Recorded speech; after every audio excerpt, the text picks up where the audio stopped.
Bem-vindo, bem-vinda a mais um podcast da Rede Energia, sua escola prática para o mercado. Eu sou a Nath Nóbrega, host desse podcast e uma das cofundadoras da Rede Energia. Depois de quase um ano, sem gravar nenhum podcast, estou de volta, mas fã-clube da Fabi, não se preocupe, ela vai continuar gravando tudo normalmente e vocês vão ter vários encontros com ela nas próximas semanas. Bom, hoje nós vamos conversar sobre o ano de 2025 com a Cris Araújo. A Cris é sócia da Fabi lá na F7 e também minha sócia, minha chefe lá na consultoria. Antes de passar a palavra para a Cris se apresentar, vamos passar algumas informações sobre a nossa escola. A Rede Energia é a escola de formação contínua para carreiras que precisam compreender tudo sobre negócios, mercado e regulação, os segmentos de geração, comercialização, transmissão, distribuição e transição energética. A Rede possui 3 produtos de capacitação: cursos in company, cursos avulsos com experts no mercado e a assinatura anual, nossa principal capacitação. Te convidamos a seguir a Rede Energia na sua plataforma de podcast favorita e também no Instagram, LinkedIn e Telegram para acompanhar todo o nosso conteúdo gratuito. Tudo isso você encontra no site da Rede, redenergia.net. Bom, depois desse pequeno comercial, Cris, se apresente. Nath, obrigada aí pelo convite. É uma honra aqui estar falando sobre os temas, as tendências aí para 2025, né? Não é um pouco desafiador, já que o setor está cheio de novidades, né? Então, espero aí atender os anseios de quem está escutando. E eu sou Cristiane Araújo, trabalho sou sócia da Fabi na F7 Energia, né? Então, como consultora. E vamos lá seguir a nossa pauta hoje para acabar com a curiosidade de todo mundo. Vamos lá, Bom, Cris. Eu vou puxar, tá? Bom, acho que o primeiro tema é indiscutível, é o que mais se falou esse ano, pelo menos que eu acompanhei, é o tal do curtailment. É, Cris, fala um pouco disso, fala também das- da semelhança, o que, que ele tem a ver com outro termo que a gente escuta bastante, que é o constraint off, e queria saber também em relação ao curtailment de hidrelétricas, porque já é uma coisa que acontecia, né? sim, Nath, o curtailment ou o constraint off, né? O curtailment é mais um termo aí para o corte de geração que antes a gente usava bastante para quem é mais antigo no setor como constraint off, que é basicamente o corte da geração forçada, né? Então, eu estou lá gerando e por algum motivo o operador me chama a cortar aquela geração, seja total ou parcial. Então, é um tema que a gente já, assim, sempre teve no setor, né? Hoje ele está mais em voga porque a gente tem uma operação de renováveis muito alta, né? Uma geração, e acabou que ensejou toda essa discussão que a gente acompanhou no ano de 2024. Das hidrelétricas também sempre teve, né? Mas o curtailment, no caso das hidros, foi mais atenuado muito por conta aí do MRE e do deslocamento hidráulico, porque hoje a hidrelétrica, se ela teve esse deslocamento, ela acaba recebendo um encargo, né? Por meio do PLDX. Então, esse assunto assim, a gente pode observar que ele entrou na pauta da agenda regulatória da ANEEL entre o biênio 2019 e 2020, considerando a fonte eólica, especialmente uma atividade exclusiva para ela, e depois a fonte solar e fonte hidráulica, uma atividade agrupada. E hoje a gente tem ele no assunto, na agenda regulatória para hidráulica, já uma vez que a fonte eólica e a fonte solar já tem uma regulação específica para eles, né? Para esse tipo de fonte. Então, é um assunto ainda que 2024 preocupou bastante, especialmente aí nos meses em que o PLD se mostrou um pouco mais alto, né? Então, isso impacta financeiramente os geradores. E a questão, mas é um ponto também que a gente vai ter que trabalhar muito ainda em 2025, porque as expectativas de corte ainda não são boas, né? A gente sentiu uma melhora dos cortes, especialmente agora no finalzinho aí de outubro, novembro, em que o INSS adotou outras políticas operativas para o corte de geração, que acabou reduzindo o corte, especialmente por questões de confiabilidade. Então, teve uma redução do percentual, mas ainda assim acaba impactando, dependendo aí do cenário aí cenário de preço, acaba impactando significativamente o gerador. Então, a expectativa para 2025 para o corte energético ainda é alta, então a gente não vê muita melhora, porque ao passo que entra muita oferta, a demanda ainda não acompanha todo esse excesso de geração.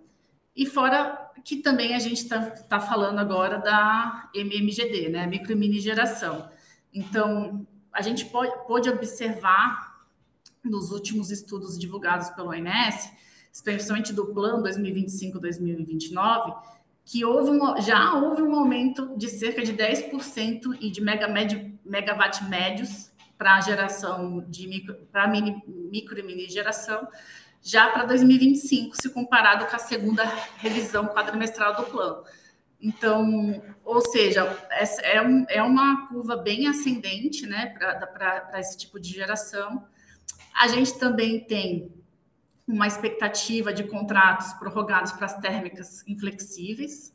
Então, isso também ajuda mais ainda a aumentar a questão, especialmente do corte energético, né? Porque daí eu não tenho como alocar aquela oferta, aquela geração, se não tiver demanda. E a própria o aumento aí de novos entrantes renováveis causados ainda pela corrida do ouro. E daí eu acho que esse ponto ainda vai ser muito ainda discutido pelo ONS, muito ainda pela ANEEL, e eu falei vários tipos de corte, aí fica o convite aí para vocês assistirem mais sobre detalhes deles, né, na Masterclass 41 da Rede. Legal, Cris. Cris, voltando um pouco, para a gente contextualizar para quem não está acompanhando também muito esse assunto, qual que é o grande problema do curtailment para o gerador que é cortado? É simplesmente porque ele não vai conseguir atender o contrato que ele tinha se comprometido? Exatamente, Nath. Então, assim, a gente tem hoje a regra, né?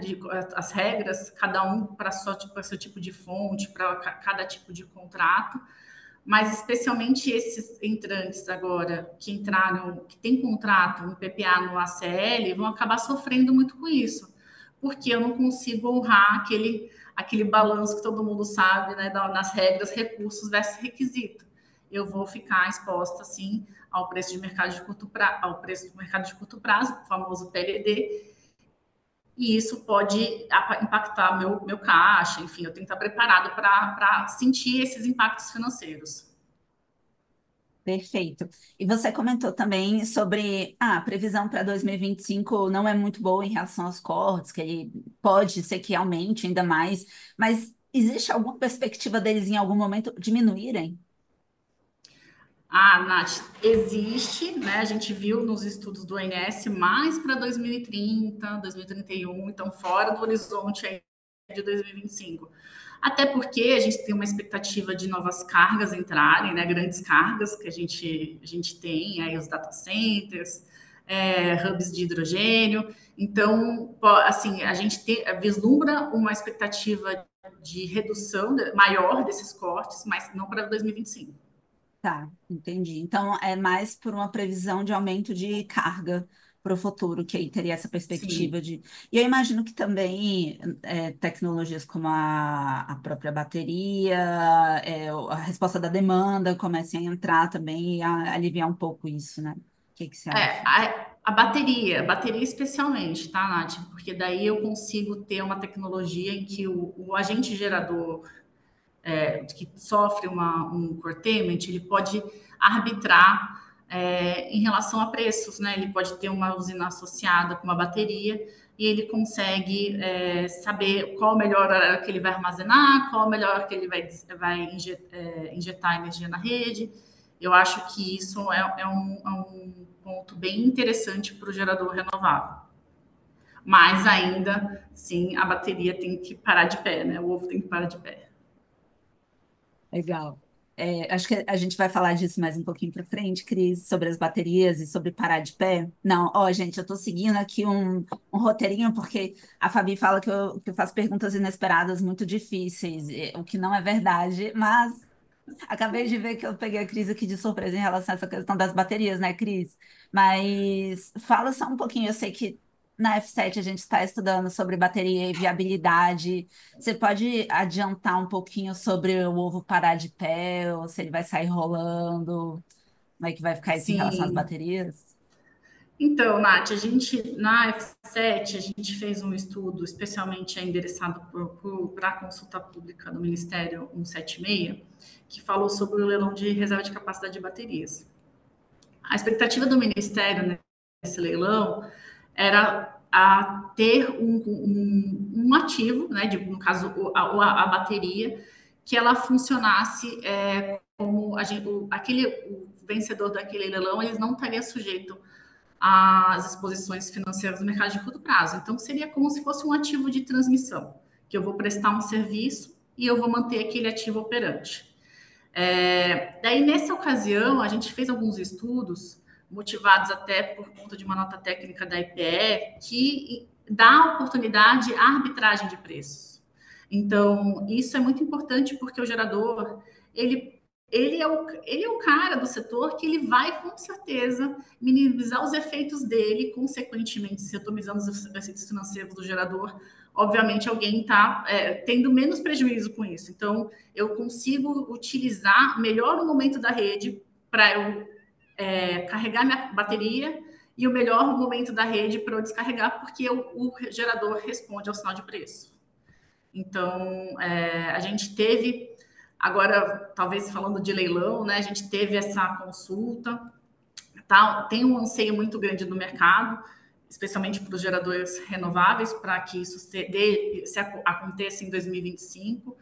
Inicialmente, o leilão foi datado em junho de 25, mas a gente não sabe, porque tem todo um rito para a gente ter a contratação de fato de esse certame acontecer, né?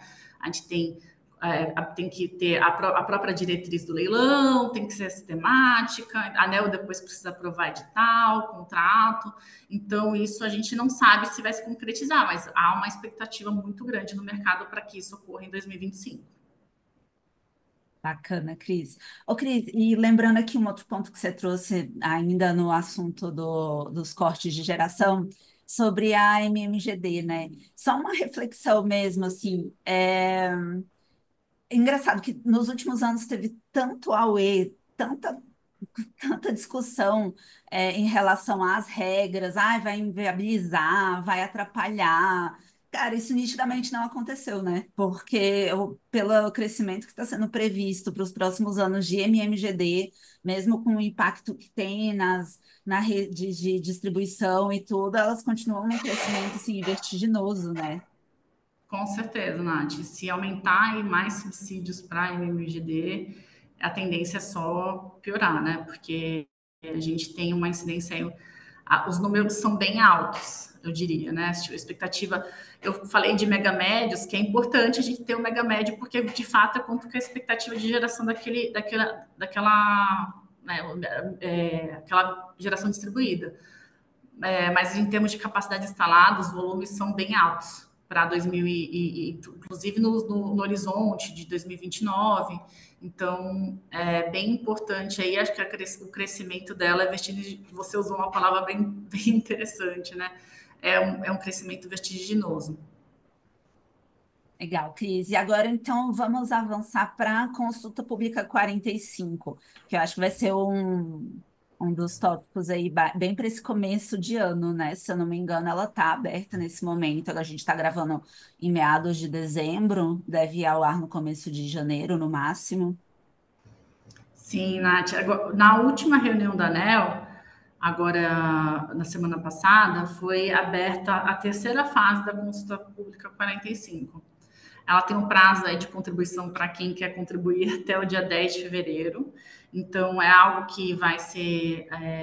Quem está agora no início do ano já tem que estar estudando essa terceira fase. Teve muitas contribuições já na segunda, bem interessantes.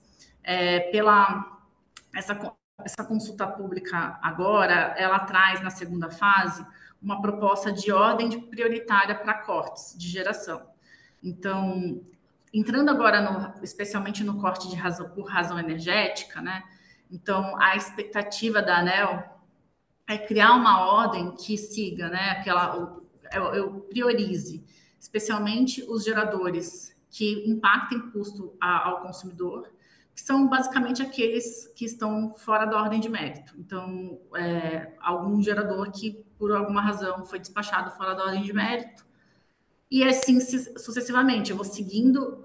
Qual o próximo da lista seria aquele que está na ordem de mérito e que não produz efeito financeiro para o consumidor, que são especialmente as renováveis. Tem alguns casos ali que são de usinas térmicas, mas a gente vê esse impacto no caso muito das renováveis. E depois, sim, seguindo a ordem de mérito, aqueles que podem, ainda assim, se forem cortados, causam custo ao consumidor, que é no caso das termoelétricas, porque as termoelétricas, elas têm, uma vez que elas sejam cortadas, elas estejam dentro da ordem de mérito, elas são passíveis de recebimento também de encargos por constraint-off, então acaba aí aumentando o custo para o consumidor. E, por outro lado, falando de razão elétrica, né, também que eu abarco razão elétrica em disponibilidade e confiabilidade, o operador ele vai adotar um critério de sensibilidade na priorização das usinas, né, especialmente aquelas usinas vão ser priorizadas as usinas que têm restrição no parecer de acesso e aquelas que estão ainda no processo aí de DAPR. É importante aí contribuir porque isso é uma titulação que com certeza impacta os efeitos financeiros daquele agente, né? Porque a gente sabe que hoje a regra como que funciona. No caso de o corte por razão elétrica por indisponibilidade, o gerador de fonte renovável ele é ressarcido. Isso hoje. Isso. E aí, depois da CPI 45, se for aprovado da forma como foi proposta pela ANEEL, vai ser diferente? Não, a questão é a titulação de como vai ser esses cortes, por exemplo. Os critérios, porque hoje não tem estabelecido um critério de como ser titulado, né? Especialmente na regulação. O ONS, ele tem um efeito, redução da carga, ele titula como razão energética. Mas hoje, sim, o ONS faz, depois, recentemente, foi apresentado para o mercado critérios que muito similares a esse que a ANEEL apresentou na consulta. Mas hoje não existe uma norma para isso. Então, isso foi agora, a intenção é ser normatizado. Uhum. Não, perfeito, Cris, entendi. E você acha que tem alguma brecha interessante, assim, para os geradores contribuírem? Brecha não, né? Mas algum ponto que você viu, assim, olha, se eu fosse gerador, eu ia contribuir nesse sentido.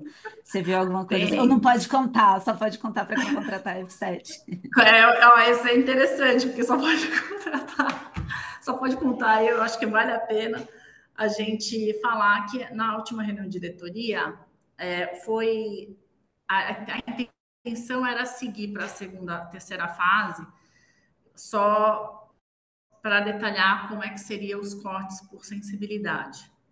Mas a gente percebeu que a própria diretora relatora do ACP, a diretora Agnes, ela trouxe também, sim, um ponto de vista em que os cortes entre fonte eólica, solar, hidráulica, junto com as termoelétricas, por inflexibilidade, que gerem acima daquilo que está previsto no contrato, também sejam do mesmo nível.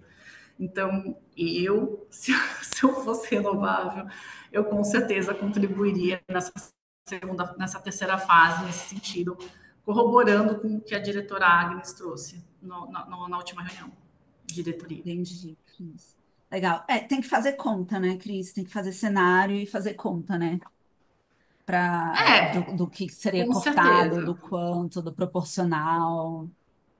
Com certeza, mas uma vez que você coloque essas usinas no mesmo nível de prioridade, então, em tese, né, eu estou cortando com mais gente, não seguindo ali uma lista de prioridades. Então, acho que vale a pena, como você falou, fazer conta, né? Mas eu, de antemão, aí na sensibilidade, você tem mais gente para cortar, tá? No mesmo nível.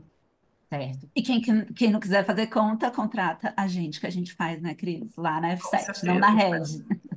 rede. Cris, um outro tema que, assim, pelo menos na minha impressão, ele estava mais quente, mais no início do ano, talvez final do ano passado, que é a questão da segurança de mercado, monitoramento de mercado. Como que está esse tema, assim, a perspectiva para o próximo ano? Como que foi esse ano também?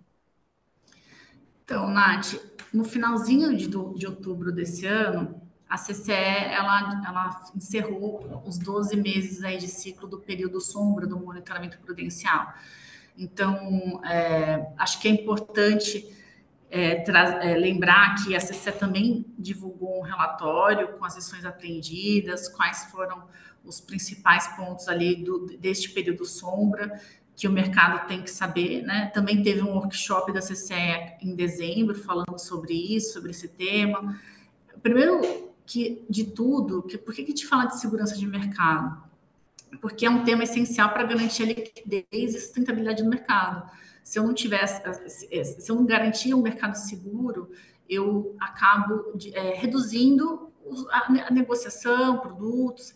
E a gente viu esse ano, Nath, também agora no finalzinho, que algumas manobras, aposta de comercialização, geraram acordos bilaterais para evitar possíveis transtornos e inadimplência e disputa judicial. Então, a gente sabe que no mercado teve um problema desse, né, recentemente, e isso acaba impactando o próprio mercado. Por quê? Porque eu reduzo, os agentes passam a ter uma nova estratégia de comercialização, porque eu quero fazer, eu tenho a rigidez, o conservadorismo daquela negociação, e eu também reduzo a minha liquidez, porque nem todo mundo vai querer comercializar com receio de calote, né, ou inadimplência, né, mais no português mais claro. Então, é importante a gente mencionar esse tema também, porque agora a CCE, dado esse período de monitoramento, período sombra do monitoramento prudencial, a CCE indicou nesse relatório que também vai fazer uma proposta de um processo sancionador, né, ter uma retomada desse assunto, e também continuar a salvaguardas financeiras. Foi um tema discutido na consulta pública 10 de 2022, então a expectativa da CCE é retornar com esse tema, sim, para 2025. E Cris, qual ação o monitoramento prudencial promove para garantir esse mercado mais seguro? Nath, nessa fase desses 12 meses que a gente está falando, os agentes, a depender se era gerador, consumidor, comercializador, tinham regras diferentes, né, de informações, de promover informações a CCE. Então, eu teria que informar minha posição, qual contrato, se eu estou. Isso por quê? Porque a CCE, de posse, quem eram minhas contrapartes, de posse de todas essas informações, além da CCE monitorar quem são os agentes que estão se relacionando, também tem um fator de alavancagem. E esse fator de alavancagem, cada agente recebe, tem um fatorzinho que vai apresentar, você vai conseguir visualizar, por exemplo, se você tem uma operacionalização comigo, você por esse fator de alavancagem, você saber se eu estou alavancado ou não. Então, isso vai te trazer, a Cris não está alavancada, então talvez seria bom fazer um negócio com ela, ou sim, muito alavancada. Então, trazer transparência também, tá? Isso para as negociações aí bilaterais. Interessante. Cris, agora eu quero entrar um pouquinho mais nessa alavancagem. O que que é essa alavancagem? Assim, Nath, vou tentar ser simplória na minha explicação. Mas é basicamente assim, por exemplo, suponhamos que eu tenha uma expectativa, tá, a gente sabe que a gente está entrando agora no período úmido, o ONS soltou as projeções de ENAs super favoráveis, então eu vou vender posição, vou vender contrato, mas eu não sei se eu tenho contrato suficiente de compra para honrar os meus contratos de venda. Suponhamos que eu não tenha, então eu tenho mais contratos de venda do que contrato de compra, então eu estou alavancada. Eu posso ficar exposta a isso no mercado de curto prazo. Ou outra forma. Então, assim, isso é muito necessário, ou não, né? Dependendo de como a comercializadora queira operar, mas isso é muito visto no segmento de comercialização. Por quê? Porque eu estou apostando que vai cair, os preços vão se manter no piso e eu quero vender mais, né? Mas se eu tiver uma alta, pode ser que eu não saia daquela posição. Então, isso tudo é relevante para o mercado, ter esse fator de alavancagem, quanto a Cris está alavancada, quanto a Nath está alavancada, para fazer a gente fechar a negociação.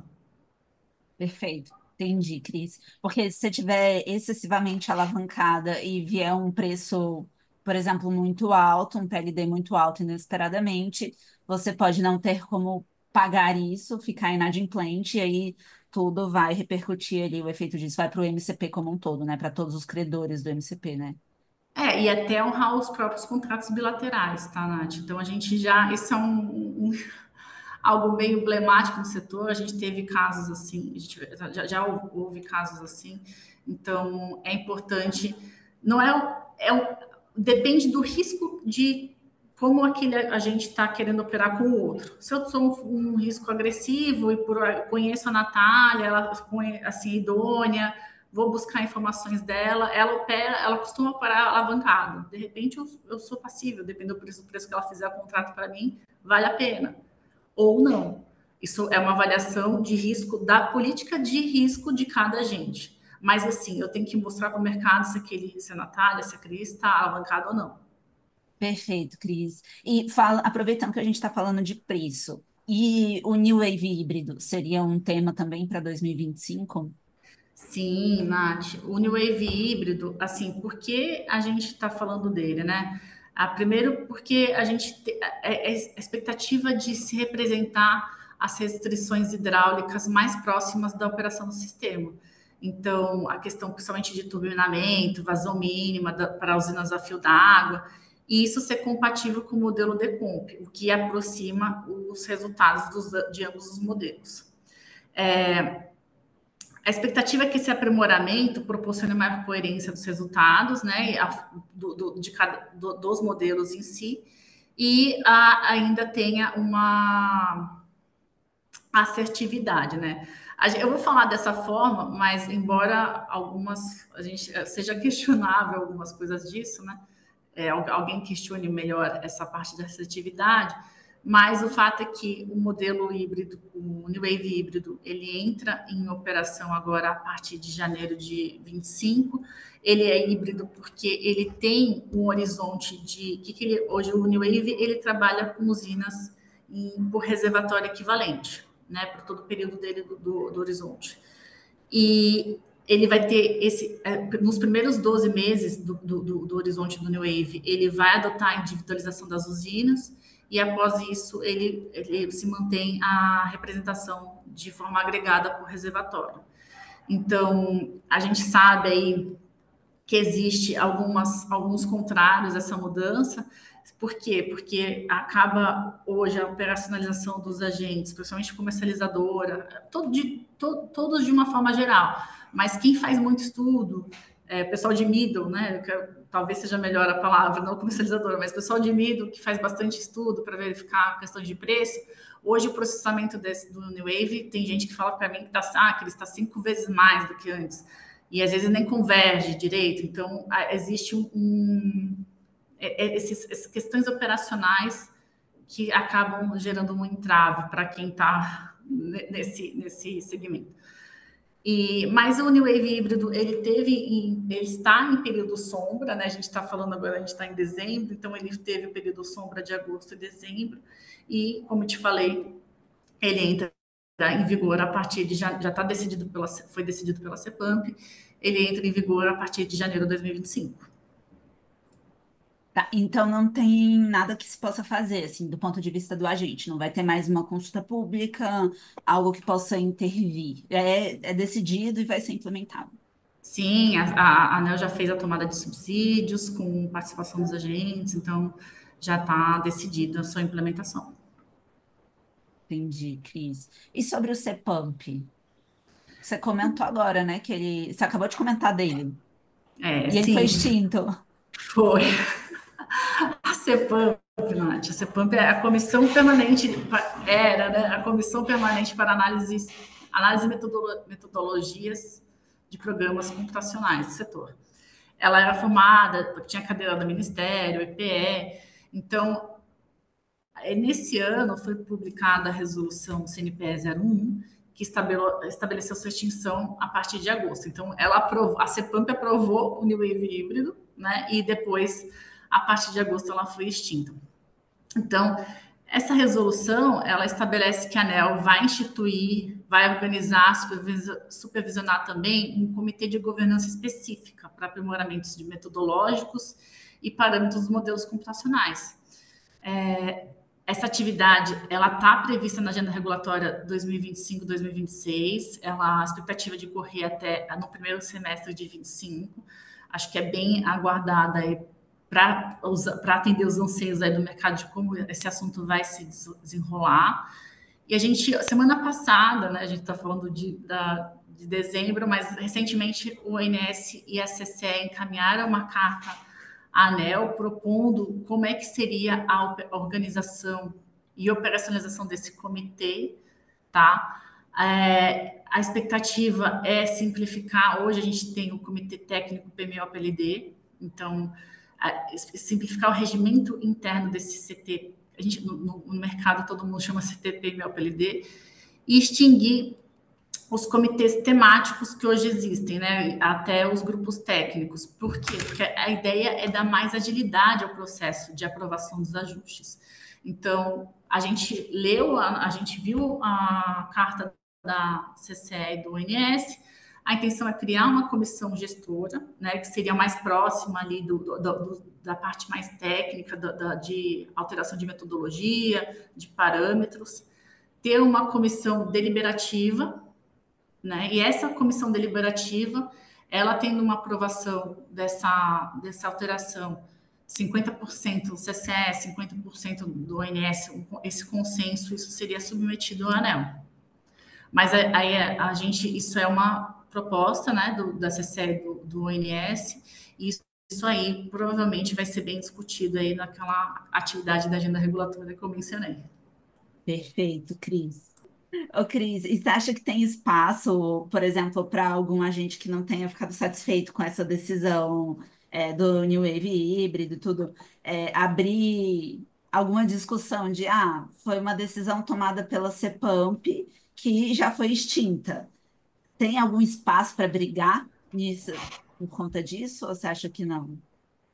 Nath, sempre tem, tá? Assim, claro que teses serão sempre, até porque, mas o ato da CEPAMP foi divulgado a tempo, inclusive até mesmo estabelecendo o marco temporal da resolução CNP 01 de 2024, mas sim, assim, dependendo da tese que se levantar, pode ser que tenha espaço, assim, para uma rediscussão, né? Porque assim, talvez, né, não é não se vai ter ou não, mas sim que ela tenha, mas não necessariamente neste momento. Será que o modelo New Wave híbrido está maduro o suficiente para ser utilizado?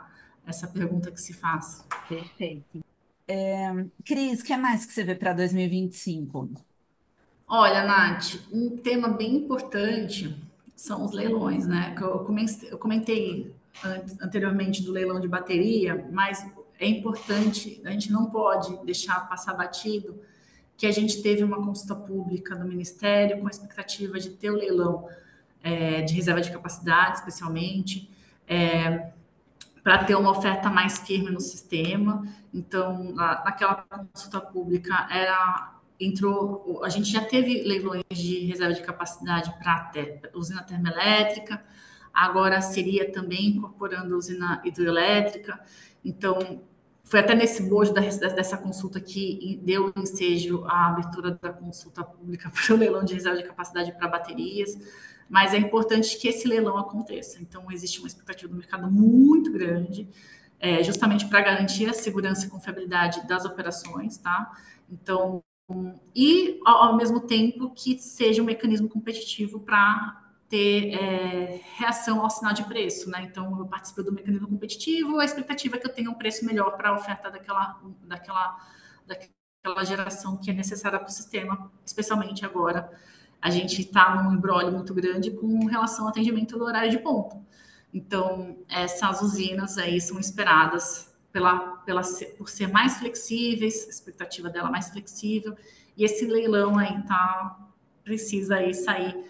O ministro, a gente vem acompanhando isso na F7, a expectativa era de sair até o final de dezembro de 2024, mas a gente não sabe se isso vai se concretizar, e acredito aí que no primeiro semestre a gente vai ter novidade. Legal, Cris. Olha, considerando as experiências de fim de ano que eu já tive nesse setor, eu não lembro não lembro o ano, mas eu tinha acabado de entrar e eu acho que na véspera do Natal ou do Ano Novo caiu tipo uma liminar do GSF, assim.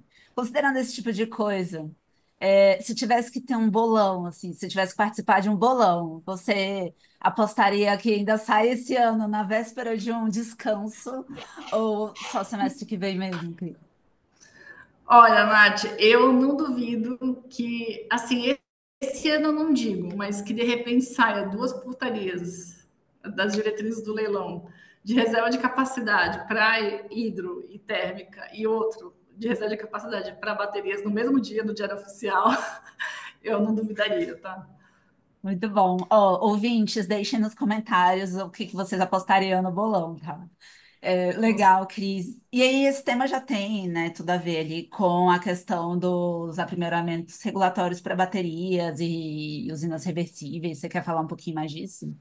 Sim, a gente tem uma consulta pública, né, aberta, a segunda fase da consulta pública 39, que também foi aberta na última reunião de diretoria da ANEEL, agora desse ano. E acho que é importante porque se discutiu muita questão de definição de como vai ser o MUST desse tipo de armazenamento, com condições de contratos, eu estou falando especialmente do contrato de uso do sistema, o CUST, como é que vai ser a tarifa ou do banco de baterias, ou das unidades reversíveis, tipo de outorga. E eu achei interessante, Nath, especialmente que existe uma preocupação muito grande da ANEEL em se fazer, que eu comecei lá atrás, falando do ovo parar de pé, de ser algo viável economicamente falando. Então, acho importante agora sim também fazer conta, né? Porque a gente tem que estimar essa bateria, ela vai ser um consumidor, ela vai ser um gerador, vai pagar encargo, eu quero dizer, puxar esse gancho para fazer se ela vai pagar um encargo setorial, qual tipo de encargo que ela vai pagar. Também você falou um ponto importante, a bateria para o consumidor pode ter espaço aí para programas de resposta da demanda, que auxiliem bastante o consumidor que queira participar desse mecanismo. Também se vai participar com o próprio benefício, se a bateria ou a usina reversível fazer uso de desconto na tarifa de uso e adequar de forma geral, né?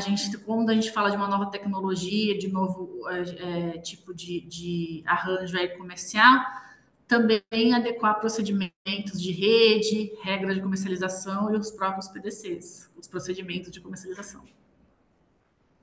Bastante coisa, né, Cris? Para um ano só. Muita coisa, Nath. Ah, E agora, recapitulando. Pode falar. recentemente, a gente teve o PL das eólicas offshore, que eu não me adentrei muito aqui, mas aí a gente sabe aí que vem mais.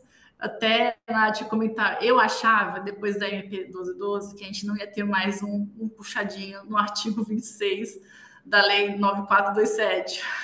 Mas, com o advento desse PL, infelizmente, a gente vai ter, provavelmente, vamos ver se o presidente faz algum veto, mas a expectativa é que a gente adicione aí puxadinhos nesse artigo, que quem é do setor aí saiu bastante, que trata muito dos subsídios para fontes, né? Agora a gente fala de fonte, tantas as fontes incentivadas no geral, né? Renováveis, ou agora trazendo outras fontes aí que possam se viabilizar, que não precisariam, mas podem se viabilizar melhor, competitivo, com o uso desse subsídio. Nossa, esse artigo, ele já não está muito fácil Tem tempo que ele já não está muito fácil de entender, né, Cris? Meu Deus do Muito, céu. Ó, pessoal, se alguém precisar de ajuda para interpretar, contem com a F7, com certeza. né? Que, olha, foi necessário nos momentos que eu precisei entendê-lo. Legal, Cris. Ó, então, recapitulando, teremos para 2025, muito possivelmente, o que vier do PL da Offshore, né? Como Jabuti ou como texto original, aprimoramentos regulatórios de bateria, leilões de reserva de capacidade e leilão de bateria também, né? Sim. Governança sobre ali, a Ace Pump, né? O que vai vir no lugar dela, New Wave híbrido também, segurança e monitoramento de mercado, critérios operativos da redução e limitação da geração, nosso curtailment, e o curtailment da forma ampla que a gente tratou. Tem mais alguma coisa, Cris? Eu tenho uma, mas eu vou esperar você falar. Se você tem mais Vamos alguma. lá. Nossa, sabe um que a gente está trabalhando bastante também na F7, que é a reforma tributária, né? Deve Com ter. certeza. É que é, vocês são especialistas nisso, né? Eu acompanho de longe um pouquinho do que eu sei, mas sim, a reforma tributária, especialmente o que vai vir para o setor, né? Quais são os parâmetros que vão ser utilizados, enfim, é bem importante. Acho que o setor elétrico, de uma forma geral, também o setor de gás, não só de renováveis, mas que a gente seja amparada da melhor forma possível nessa reforma tributária. Sim, até porque vai ter impacto tanto para projetos que ainda vão sair do papel, né? Quanto Sim, para quem está já em operação. Então, pessoal, olha, quem precisa saber sobre esse tema, vamos ter um curso na rede sobre impactos da reforma tributária no setor elétrico, com a parte de viabilidade de projetos, com o professor Tobias, que já é o nosso professor, e a parte toda de reforma tributária com a nossa professora de tributária, Canito. Então, fiquem de olho aí que a gente vai ter esse super curso, justamente porque, mesmo estudando com tudo que está disponível, ainda assim foi necessário pedir ajuda deles, né? Então a gente falou: não, se a gente está precisando de ajuda, então vamos pedir ajuda para todo mundo, vamos fazer um curso. Fiquem de olho. Bom, Cris, encaminhando para o final, tem mais alguma coisa que você gostaria de comentar? eu gostaria de ter, assim, né, a gente está num momento de incertezas muito grandes no setor. Existe uma expectativa, todo mundo ficou trabalhando esse ano numa expectativa de leilão, uma expectativa de como vão ser regras aí do mercado. E eu espero aí que em 2025 a gente consiga aí ter um desfecho assim mais agradável para todo mundo, né? A gente vem acompanhando, que nem você falou dos jabutis, e isso acaba gerando distorções que a gente não quer, né? A gente quer um mercado sustentável, um mercado seguro, um mercado líquido, e a gente deseja isso para as próximas discussões. Legal, muito bom, Cris. Cris, foi um prazer recebê-la. Eu falei no começo da apresentação aqui do podcast que agora você é oficialmente minha chefe na F7, então foi um prazer conversar com a minha chefe. Estamos juntos. Bom, estamos juntos, vamos trabalhar Estamos juntos. nesse monte de tema. Pessoal que quiser conversar com a gente também, é só chamar. E, bom, até o próximo episódio. Quem quiser ver a gente sempre, né? Revisem os últimos podcasts que a gente postou. Tem um muito recente com o professor Tobias, que ele fala justamente da reforma tributária, tá muito bom também. Então, aproveitem a rede. Obrigada, Nath. Até mais, Obrigada, pessoal. Cris. Até a próxima, gente. Este foi mais um episódio do Redcast. que também está disponível no YouTube e na plataforma da Rede Energia. Acompanhe o Redcast na sua plataforma favorita e receba uma notificação sempre que adicionarmos um novo episódio. Se você gostou desse episódio, não esqueça de compartilhar e deixar um comentário ou avaliação. Até a próxima!